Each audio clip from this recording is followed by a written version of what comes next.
I had the pleasure of meeting this gentleman. And, quite frankly, when I learned a little bit about his background and saw how successful of an entrepreneur he was, it was just impressive to me. I'd like to introduce next Sean McNally. And as I alluded to, he's been a very long time successful entrepreneur, independent, self made man, built a phenomenal business. And then, like many folks out there, COVID came along, had an impact. And, he quickly pivoted and wanted to look at diversification and how he can diversify his portfolio. And of course, I had the pleasure of connecting with Sean, and I'm going to let Sean tell you a little bit about his story on what made him want to move forward with becoming a franchisee and going through those bullet points there. Sean, welcome. Thanks, Mike. You hear me okay? We can. Yep. Well, thanks, guys. I'm not sure I'm worthy after hearing those past couple presentations, but thank you for having me. And I'm happy to add whatever I can to the mix here.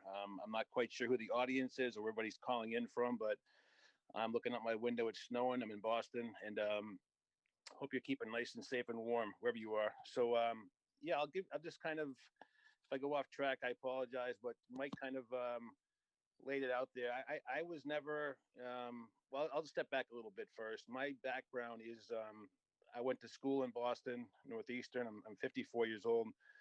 I started working in just doing nightclubs. I was a bouncer. I did security at the old Boston Garden. I got tied to the music scene in Boston. Ended up bouncing and been head of security, then assistant general manager. Got more into the business side of things. Fell in love with music. Managed bands, booked tours. Got tied into the music business for quite a while, and then that kind of winded down. I'd say around 2000 or so. And then I got into my own thing. I got married, had kids, started the whole suburbia white picket fence thing, 2 dogs, 2 kids, and basically started my own business selling tickets. So I was selling tickets as a licensed ticket broker. I was booking concerts. I was also setting up sports travel trips, like for, we're big Boston sports fans here. Red Sox trips to New York, Bruins trips to Montreal, Patriots road trips, that kind of deal. Setting up tickets, hotels, flights, a whole deal. And then I kind of transitioned mostly just into doing tickets itself, because the whole travel thing was kind of a pain in the butt, and having people make deposits and whatnot and chasing people for money. It just became too cumbersome to deal with. So basically, I was just doing tickets for quite a while, and it became very successful with it. A lot of that's very thankful to the Boston sports teams having tremendous success, of course. But we, diversified into owning tickets all across the country, lots of season tickets.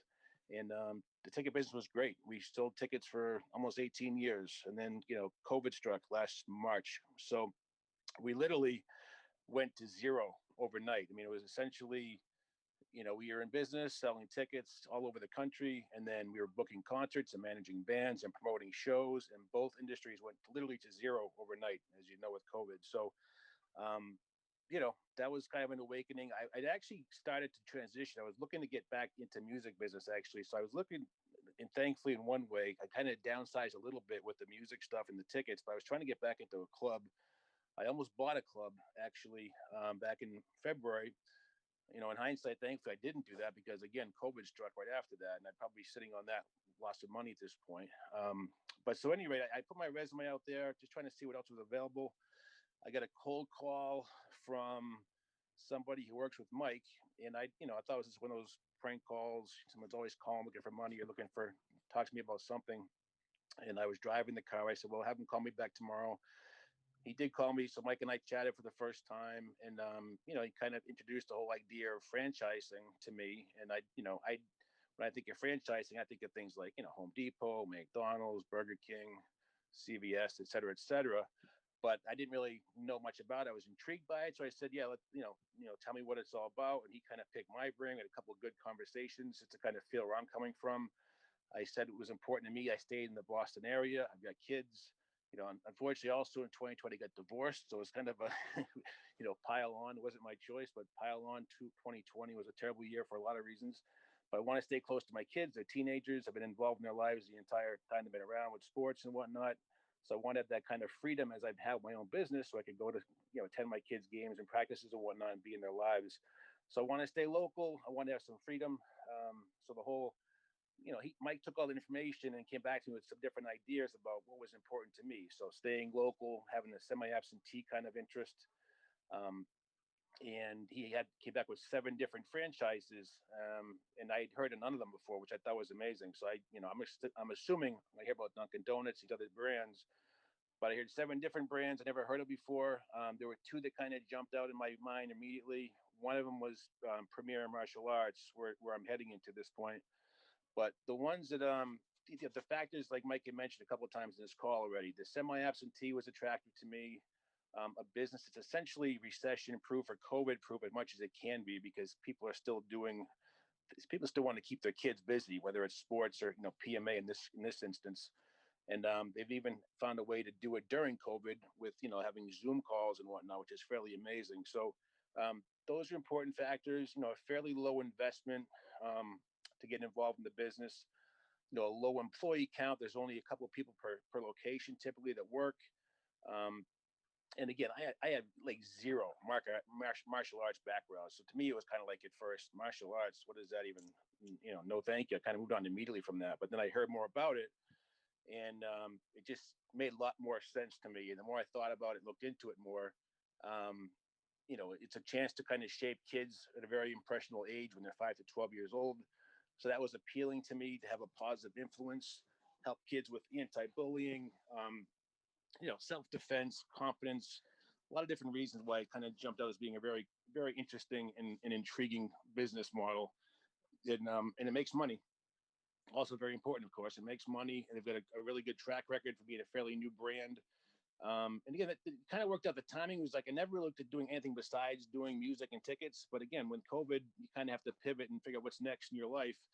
So what better time to try and do my next thing with everything else going on in the world right now? So I decided to go with PMA, just signed up. I'm actually going to be, I'm very, very new to this, obviously, because I'm just starting my process with them. But I did attend their Discovery Day down in their hometown of Knoxville a few weeks back, which I'm sure Mike can tell you about. But essentially, you go and you meet the people who are running the business. You get a good feeling for it, and it kind of just confirms your thought process and make sure it's really what you're looking to do. You have a really great support team in place, which this PMA certainly does. It sounds like the same was with Rob was just saying with floor coverings, and even the junk luggers guys. They seem like they have a really good team of support in their background to help you along the way. And they're not going to hold your hand, but they can be there as a great reference tool if you get stuck on something or have a question or hit a roadblock. That's one kind of amazing thing with this whole franchise idea, is that you can literally depend on somebody else or refer to somebody. And my experience has been, they've all been extremely helpful. It's not a competition thing. It's not like, oh, they're going to take my customers away. It's more like, hey, how can I help this guy help his business? So we're all in there for the same reason, essentially. So once you're involved with a franchise, my experience so far, at least, is they're very, very helpful, understanding. We'll give you some tips. It's kind of like a cheer each other on kind of team. I guess there's like private Facebook groups and whatnot where you can communicate with each other and, what's working for you in your territory, your network, et cetera, et cetera. So in that respect, it's kind of a pretty amazing process, number one. So, I'm thankful, number one, I didn't just hang up with that phone call with Mike's assistant when she called me. I decided to kind of go through the process here, but hopefully I'm not like ramming all over the place. But essentially, it's an opportunity for anybody who's looking to either diversify what they're doing, or in my situation, it's more of not quite semi-absentee. I'm looking to kind of put both feet in at the beginning, at least, because I've got the time where my business is basically gone because of COVID. So I'm looking to kind of expedite the process and maybe get my first school open soon, then my second and third and fourth. The idea is you can scale this and make it to a pretty profitable business and income stream. And then maybe down the road, I'll buy my club. I'll get a couple of clubs going too some point. Who knows? But that's just kind of on the exciting future kind of holds kind of barrier right now. But that's kind of where I'm at. So again, I'm sorry if I rambled a bit, and if I can add anything else more, Mike, or take any questions, I'm happy to do that. But all I can say is, as far as I didn't even answer the question, did I? Yeah, you're doing great. No, I appreciate it. Yep. I'm just saying, why did I? Okay, appreciate most about working with Mike. What I appreciated most with my franchise consultant is, honestly, he called and said, it's really a no risk no commitment. I'm going to throw some ideas at you, and if what I suggest to you doesn't work, let's talk about another idea. And that's really what it has been. I've felt no commitment, no like pressure to like, okay, I better choose one or the other. It just kind of been more of a conversational thing where he understands where I'm coming from, what's important to me or my stage in life, and what I'm looking to do myself going forward. And there are opportunities out there, and he'll try and he's almost like a realtor. Like I think I mentioned this before. He's almost like a realtor. He's trying to put me in contact with my best potential property. So in the case of a house, it's going to be a business. So I'm looking to do what's next for me. Where's the best location? What's the best opportunity to probably do what I want to do that meets my goals? And in that respect, Mike's kind of been a great, director to kind of point me in a certain direction, or at least even open my eyes to things I never would have even thought of in the first place. So, but that's where I'm at now. So I'm hoping I can add some positive experience to what you guys are looking at here and happy to answer any questions.